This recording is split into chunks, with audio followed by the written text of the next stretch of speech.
Iran stereotypes versus reality. Yeah. Can you get into it? Well, okay. So I will disclaimer, Iranians in Iran are very different than Iranians in the diaspora. I feel like there is kind of a bigger disconnect because a lot of Iranians in the diaspora can't really politically are maybe exiled. They can't go back to Iran. I feel like you. Yeah, the culture, well, yeah. At this point, maybe, yeah. Oh my God! Growing up near Dearborn, I kind of saw like there was a lot of kind of continuity with the Arab American culture and the culture, like the actual Arab culture. But no, it's stereotypes. Well, I think people think that, for example, I'll talk. Would you want to I'll talk about Iranians here. Maybe they think that we're very like religious. Okay. Maybe we're hijabis, and in reality, not so much. Okay. Yeah. Well, I mean, there are a lot who still. I identify as Muslim, but as far as we're kind of like the Lebanese. We're the party Muslims. Okay. Wonderful. Except we probably would take it to the next step. We probably would eat pork. I know that's where you guys draw the line. Like, let's go to the club. Let's drink, that's so funny because it's accurate. That's so funny. So many boundaries, so many lines have been crossed. How do people? Yeah. This is something that I'm curious about. How do modern Muslims call themselves Muslims if they're not halal at all? Yeah, I mean. Great question. Another stereotype. It's a pick and choose. Another stereotype, actually, you see Iran's government is always chanting like death to America and stuff. The people of Iran are actually very pro-America. They love Americans. Even people who support the regime in Iran know the difference between the American government and the American people. They're very loving, very kind. People are like, oh, as an American, would an Iranian get mad at me? Like, no. It's actually, they're very loving. They're very, yeah. So okay, cool. Yeah. Wonderful. So there is differences between perceptions and reality. And thank you for debunking some of these myths. Yes. Okay, perfect. So I want to learn a lot about Iranian culture and what's it like for you being a daughter of Iranians, getting into stand-up. Oh my God. Because, in Iran, as we talked about earlier, there's no really, free speech. Yeah. They have to follow the rules and stuff, but versus here you get to say literally anything. Yeah. I mean, imagine doing your act in Tehran. Have you ever thought about what would happen if you did your act in Tehran? It's funny because I know a lot of stand-up comedians in Iran. And the last time I was there, they actually invited me. They're like, do you want to just come by? And I mean, the plan was to watch the show. And my dad is like, don't you dare go on stage because, yeah. I mean, I wouldn't obviously tell dick jokes on stage, but as a dual national, it's just unsafe, unfortunately, during this time, because unfortunately, not to get too political, but the Iranian government just likes to take American hostages. You don't have to have done anything wrong. They could just kind of make up a charge. So you don't want to kind of put yourself out there as kind of a, as bait. But yeah, so and that's happened before. Have I been? And does that happen with comics? Not you, but have comics gotten arrested in Iran? Oh yeah. I don't know about Iranian American comics, but for example, my friend Zainab Mousavi, she was arrested during the protest, the Women Life Freedom protest, for tweeting about state-sanctioned violence, and she was put in solitary confinement for a month over a tweet. And so yeah, I mean, I was able to campaign with Sarah Silverman and Mark Maron. We orchestrated a media campaign to get her released, but she's no longer allowed to do stand-up. So, yeah, I mean, really? Oh, yeah, definitely. I do know I have an Iranian American friend. I mean, he's technically from Iran, but whenever he goes, he has to perform his set in front of, I think it's adabiyat or some form of government, so that they make sure it's appropriate. But yeah, there's a lot of censorship there. Like a censorship group? Yeah, there are a lot of censorship, yeah. No talk of religion, politics. I mean, it's very, very, they have a heavy hand on all of that. But they do their best, and I see them thriving. So good for the comics in Iran. And so yeah, I mean, my life is very easy compared to theirs.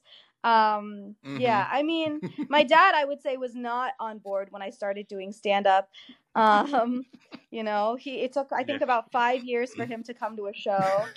He enjoyed it, and then he was kind of like, okay, it's a nice hobby, but like, don't put all your eggs in that basket. And then I think it became real for him when he saw me we have this show called Sina Valiullah, and it's our Iranian Jon Stewart, basically. But he's based in London, obviously, because he talks about the regime a lot. But yeah, and so oh wow, yeah, so last year, and it's in Persian, isn't it? Persian?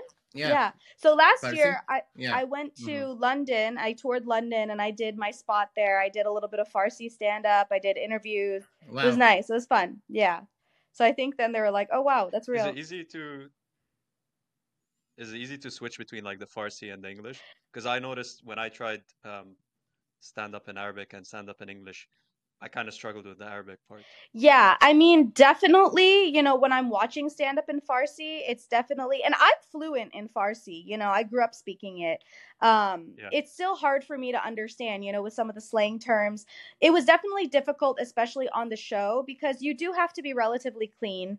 I didn't want to get too political because I have so much family in Iran.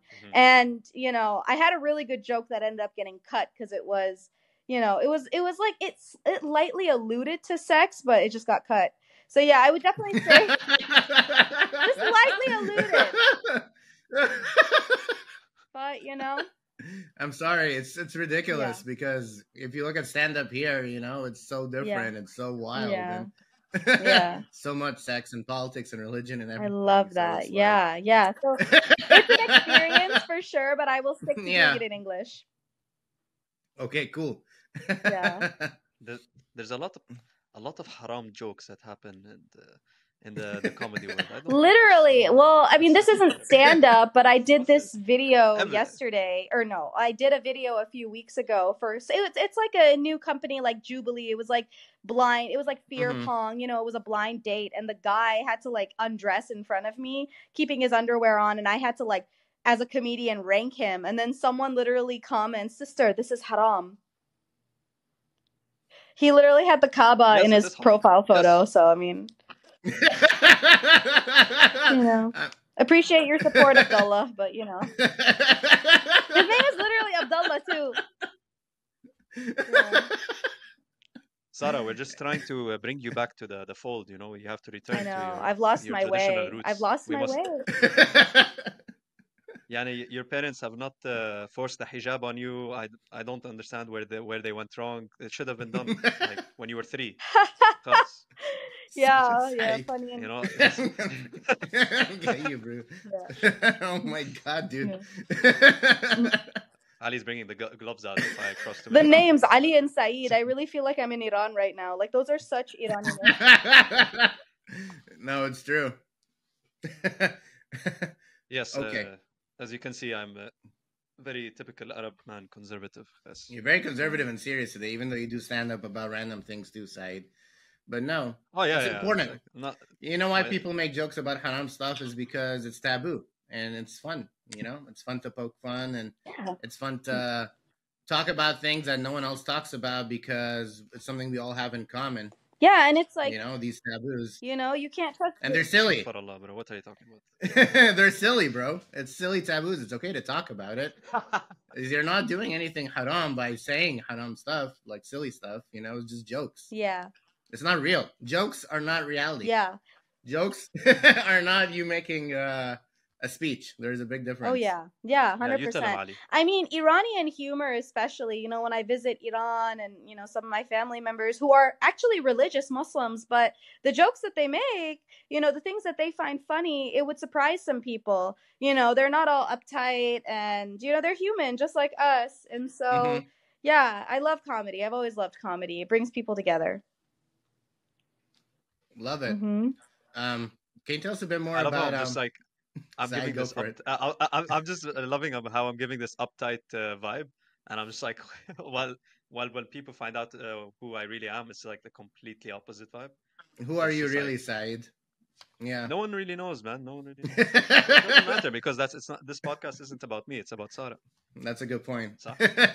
Exactly. Man, do you hear that they killed my boss the other day too? The freaking United Healthcare They killed guy. your boss? You hear about this? You see the video where my boss is the head of healthcare. I work in healthcare, and so the guy in charge of United Healthcare, they just came and they assassinated him. And then they put on the bullets, deny, debunk, something like that. Yeah, they posted. Someone got their authorization blocked, and then they shot my boss, and now he's dead. And the whole internet's roasting him, bro. Well, the guy who shot... I feel so bad. It's true. The guy who shot him is hot, though. That's why... Oh, my God. I like his smile. No, Allah, he's so cute. Oh, my God. Yeah. I'm not saying what he did was right, but, like, you know. They should free him. They should let him go. Give him a modeling contract. Sarah, it sounds like you have a terrorist fetish or something like that. I mean, you know, you are what you grow up around, right? Yeah, but it's devastating. It's okay. Well, sorry for your boss. Hopefully so how is that affecting your... yeah, sorry for your loss, Hadi. It's okay. Are you looking for a new job or what's going on? My job remains. They're going to just replace him with some other guy and, you know, until they run out of people. Yeah. It'll be okay. Tell us a random segue. I know, just a random segue. Just a thought that popped up. You want to tell us a bit more about the culture of when you lived in Iran? What was it like when you visited? Yeah, you know, I never lived. I never lived culture shock. Yeah, I never lived in Iran, but I went there every year of my life. You know, I have so many cousins. We're around the same age. I used to go during Christmas break a lot of times. So for them, they don't have break because Christmas is not like their main holiday. For them, their main, you know, big break happens at the end of March for the Irani New Year. And so I would just kind of pop into university with them, high school. Culture versus, I mean, I guess there's a lot of, like as far as behavior in Iran, you know, you are required to wear a hijab when you go outside. You do definitely have to, and you have to watch it because there's a lot of morality police. They've confronted me multiple times. Oh my God. It's because it's usually also not one, it's multiple. And they're like, sister, put your scarf on. Yeah. Oh, your neck is out. Too much makeup. It's a whole thing. But, wait, Sarah, can I pause you there? Can you describe just a bit of that scenario? So you're just walking around, you have a cover, but maybe just showing your neck a little bit. Yeah. That. And then some guys come on motorcycles or something like that. And for me, I've mostly the guys. That happened one time. Like I was walking with a group of my cousins, and a few guys like got out of their car and they yelled at me to put my hijab back on. This was back in, I want to say 2011. And then my cousin's like, no, he's getting paid to harass you. It's fine. Like they were very protective of me. For me, mostly it's been women because women can touch you. Women can physically touch you. Like the last time I was there, I was walking out and my neck was showing because I was wearing my hijab loosely. And then two of them just come straight towards me. And then one of them just starts messing with my scarf and putting it back on. And then she looks over at the older morality police like, did I do a good job? And she's like, yeah, go. So, you know, it's unfortunate, something Irani women have to deal with. And not just secular women, religious women too. You know, because they can get you for the makeup that you're wearing. I mean, one time my cousin got harassed for waxing her eyebrows. You know, it's you're like shaping her eyebrows. I mean, there's less of that nowadays with the eyebrows and stuff. But unfortunately, it's definitely a thing.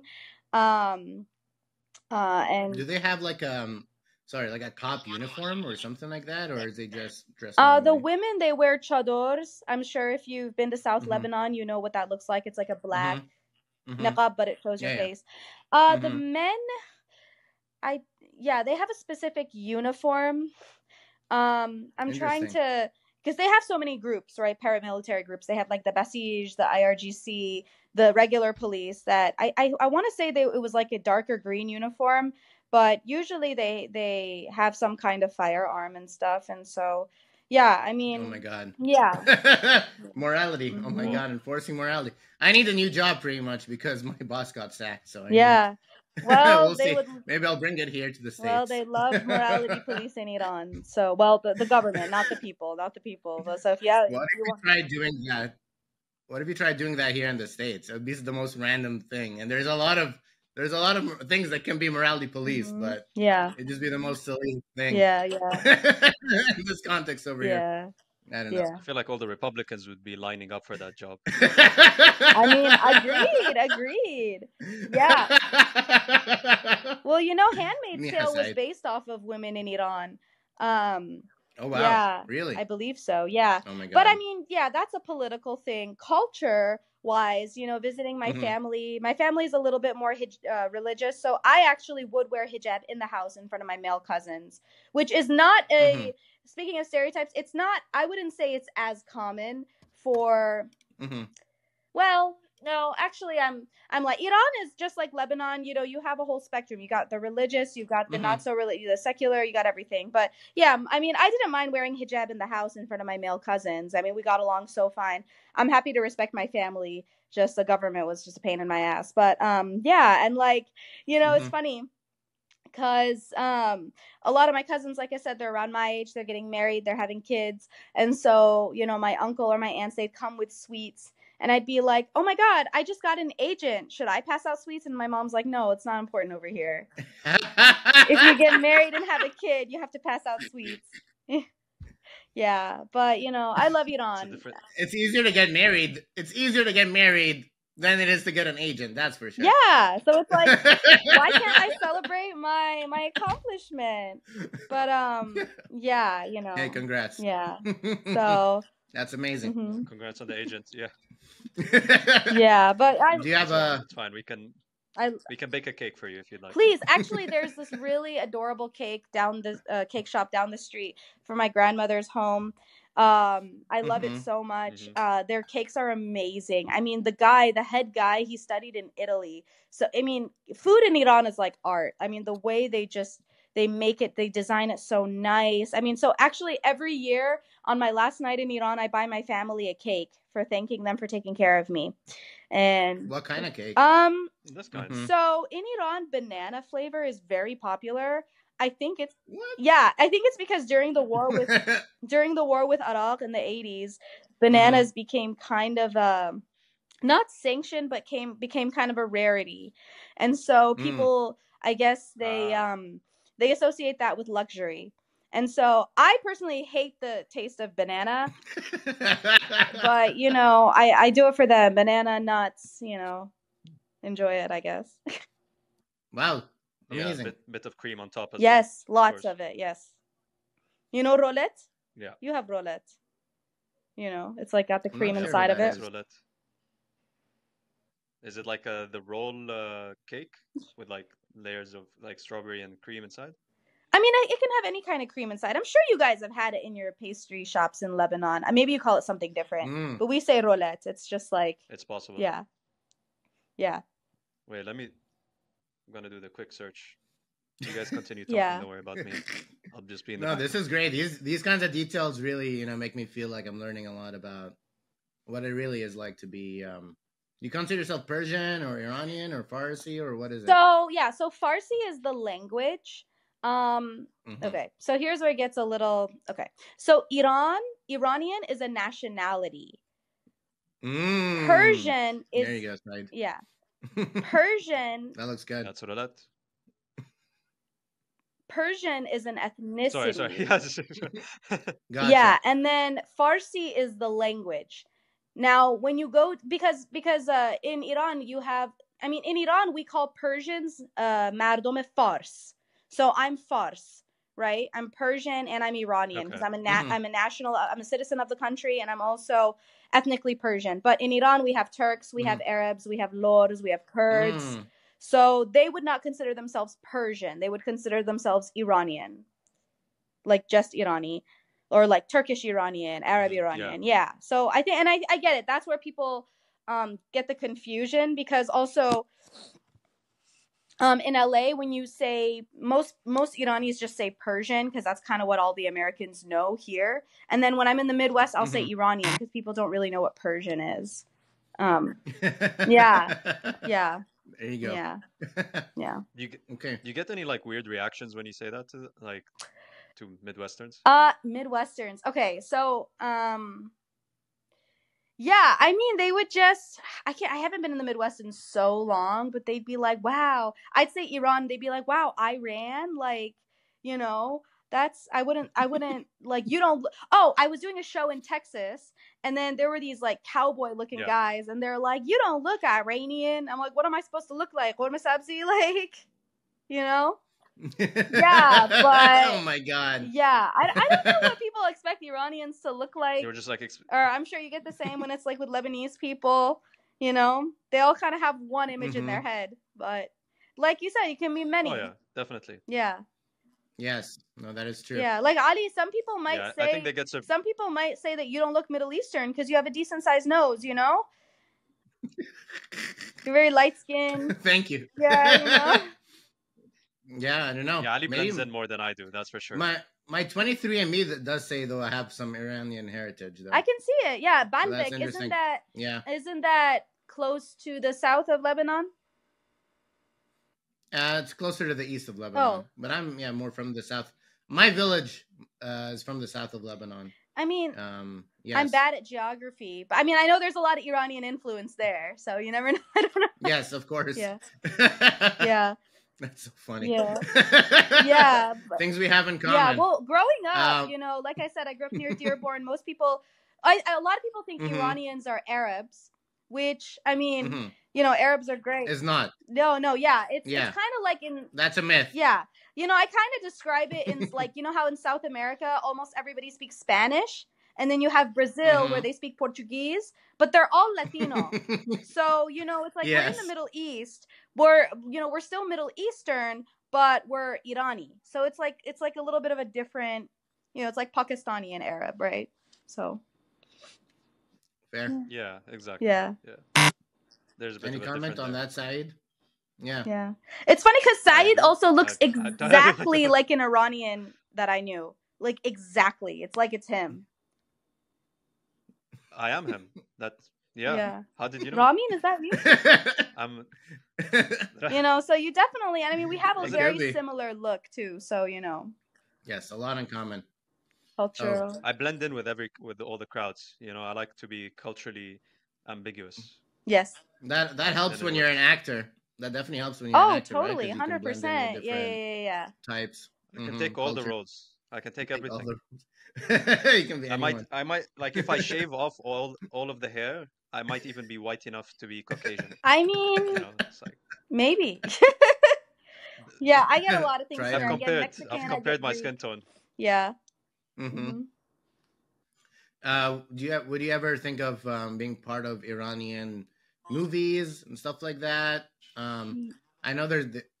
I know they make a lot of Iranian movies, and I'm in love with a lot of the Iranian cinema that comes out yeah, I mean, many classics. Yeah, they're absolutely amazingly talented. Again, yeah, politically, I just don't know if that would work. Being a dual national, you know, when you have that American citizenship, the Iranian government always has its eye on you because they want to take a hostage to be able to make a deal with the U.S. government and get money. And so, yeah, unfortunately. You know, that kind of thing. My family will... That's kind of immoral. Yeah. Yeah. You know. Oh my God. Yeah, my family... Exactly, you know? Yeah. You know, when I go to Iran, it was very much just about visiting family, seeing different parts of Iran, not getting too involved in things like that just because of the safety. But I do know a lot of Iranian comics who are also actors and, you know, they're in it. And then, you know... we have a little Iranian American community of people in the entertainment industry here, and I just have a small role that's going to be shooting in January. It's a little web series featuring, about Iranian American culture, you know, a family, and so it should be fun. Yeah. Love that representing. Yes, wherever you we need the representation now more than ever. Congrats on the road. Yes, it's true. No, I see it coming. You know, a lot more Middle Eastern comics and actors and films and shows and all that jazz and music. We're taking over. It's coming to the top. Yeah. Yes. Now's our time. All right, cool. Saeed, any comment on anything? They're taking over. It's your time to comment. Now's my time to comment. It's your time to shine. Yeah. To be honest, I enjoy the shadows at the moment, so probably sticking to those. Might be sounding like a bit like Batman at the moment, but it's something. Yeah. Anyway, fuck it. Whatever. What can we ask? My brain is drawing a blank. To be honest, I'm a bit hungover, and I'm just like still trying to. What did you do last night? Tell us about your last night then. Oh. I was playing poker. I was playing poker till 1:30 in the morning, so that's why. Isn't poker haram? Yeah, that's the first thing I thought of, Saeed. You come here with your morality police and you're freaking doing haram stuff all night, bro. Yeah, that's true. I'm a hypocrite. What can I say, man? I'm just like every Arab politician, right? Yeah. Oh my God, Saeed. Okay. Yeah, tell us a bit more about what made you want to get into comedy when I initially, when I moved to LA, I wanted to be a writer and an actress. I idolized Tina Fey, if you know who that is. Yeah, of course. Yeah, and then SNL. for graduate school, I was in the writing and producing for television track. I kind of decided there I didn't really want to be in a writer's room. I enjoyed writing for myself, stuff for myself to be in. And then I had a classmate who was doing stand-up. He really only did it for a semester, and he invited everyone to the Comedy Store to go see him perform. So I went, and then I saw some Middle Eastern women on the lineup, and I'm like, why haven't I ever thought of trying this? This combines everything I like, acting, writing. So, I, wrote some jokes, maybe like 3 minutes worth. That same classmate was hosting an open mic. I went there. The manager of the bar saw me, really liked me, asked me to come back. And then I decided to just start going on auditions at comedy clubs and getting into the community. And that's how it happened. Yeah. And then you got into roasts? Yeah, roast battle. Tell us a bit more about. Yeah. Tell us about roasting, the art of roasting. How do you do it? How do you get good at it? How do you not be mean when doing it? Or are you supposed to be mean? So you and another person, or the person that you are scheduled to roast, you meet up and you discuss boundaries. Like, please don't bring up my age. Please don't bring up da-da-da. And then you exchange information that could be used, right? And yeah, so we're all friends at roast battle. People assume it's like some big mean thing, but it actually helps. I thought it was like enemies. I did not get that impression at all. No. It seems like you guys hate each other for real. Yeah, that's kind of a performance, But well, Jeff Ross says you only roast the ones you love. And wow. Yeah. And so yeah, I mean, it really taught me to become a better comic.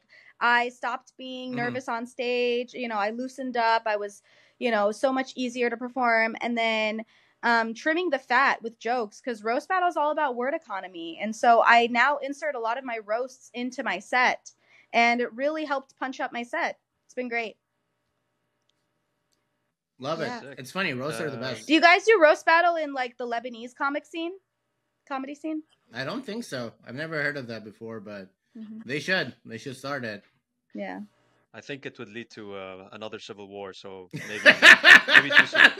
It's like with Iranians, if you want to see your roast battle, it's all in the comment section. Yeah. Yeah, there you go. Go to your comment section. They're the best roasters, Middle Eastern people. But oh yeah, so they definitely are.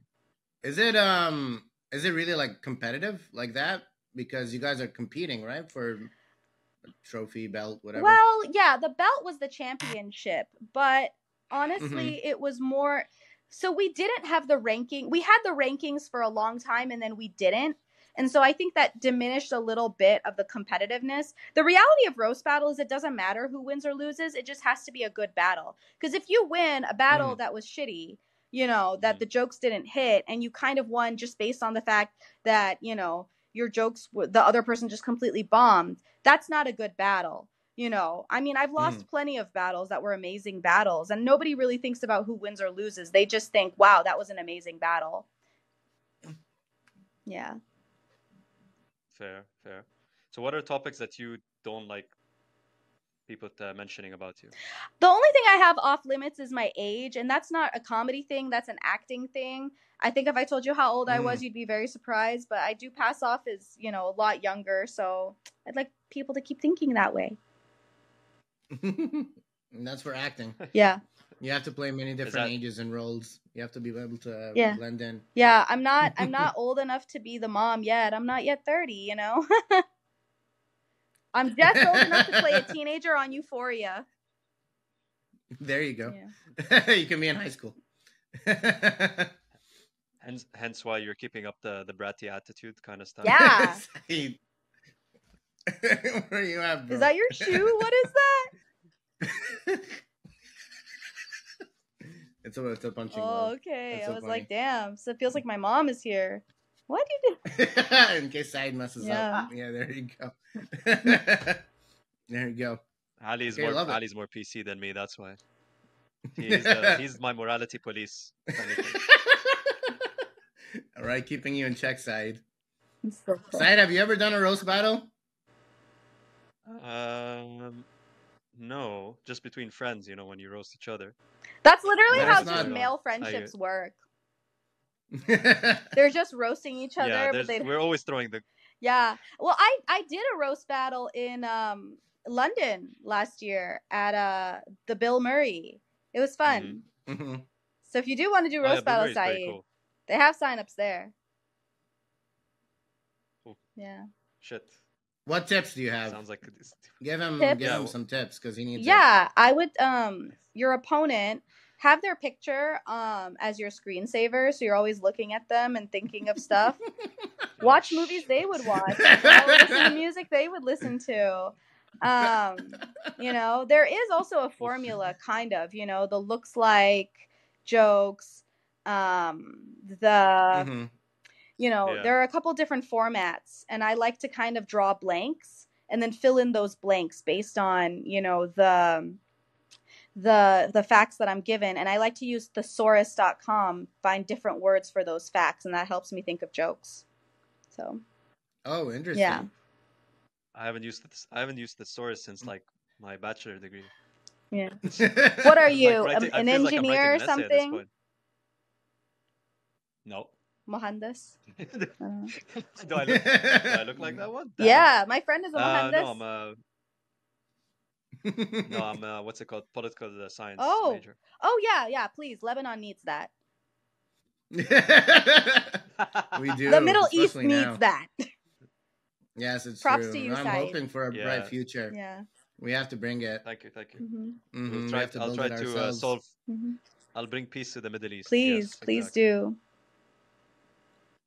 One podcast at a time. Yes. You guys are doing a lot of work. You're doing a lot of work right now with your podcast.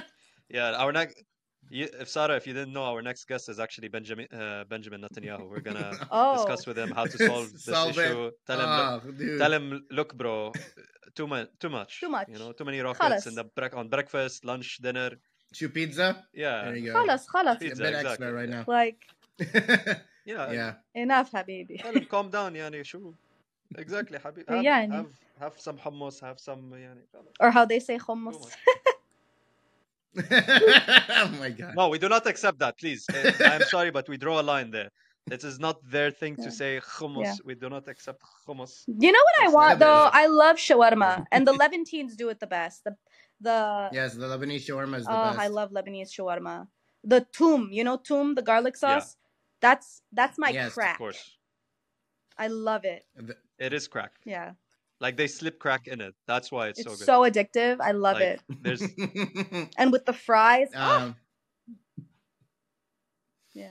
Exactly. Yeah. Chef's kiss.